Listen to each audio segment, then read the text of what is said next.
Good day everyone, I am Sarah May Canimo, and I will discuss the sources of literature. But now, here is the objectives of our lesson. So at the end of the lesson, the students are expected to define the sources of literature and identify their types. Recognize the importance of different types of sources of literature through discussion, and create a graphic organizer that illustrates the 7 types of information. So for our introduction, there are 3 types of sources of literature, which are the primary, secondary, and tertiary. So these are the sources of information or evidence are often categorized and classification based on the originality of the material and the proximity of the sources or origin. So the first one sources of literature is the primary sources. So when we say primary sources, these are the original materials created during a specific time period. They offer direct or first-hand evidence about an event, object, person, or work of art. So like example, an original documents like letters, diaries, speeches. So creative works like novels, poem, music. Like in artifacts naman is tools, clothing, furniture, and the data is research results and statistical findings. So the next one is the secondary sources.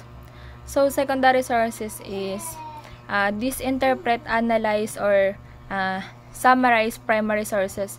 So they are created after the event or time period being studied. Like example is the textbooks, biographies, literary criticism, documentaries, journal articles that analyze research. So the last one is the tertiary sources. So tertiary sources is this compile the digest information from primary and secondary sources. So they provide overviews or summaries of a topic. Like example, encyclopedias, dictionaries, almanacs, databases that index articles and books. So here is the 7 types of sources of information.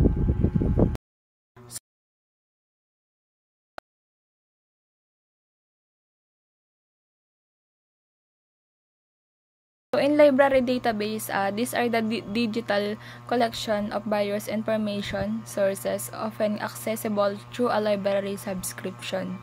They usually provide full text, access to articles, journals, and sometimes books.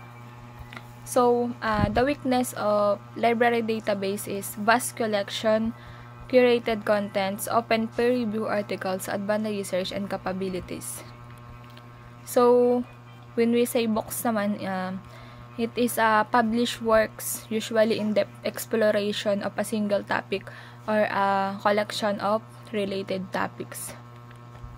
Next is the encyclopedias.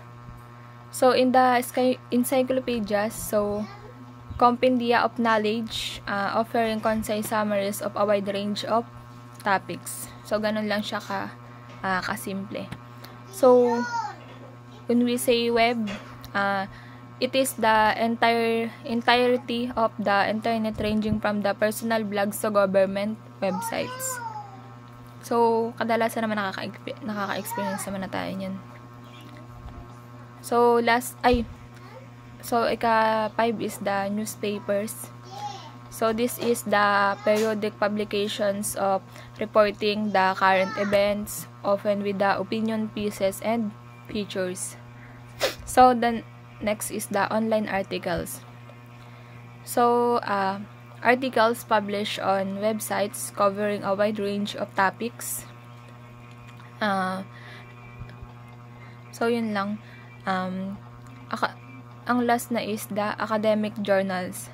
So academic journals, this is the peer review publications featuring original research and scholarly articles.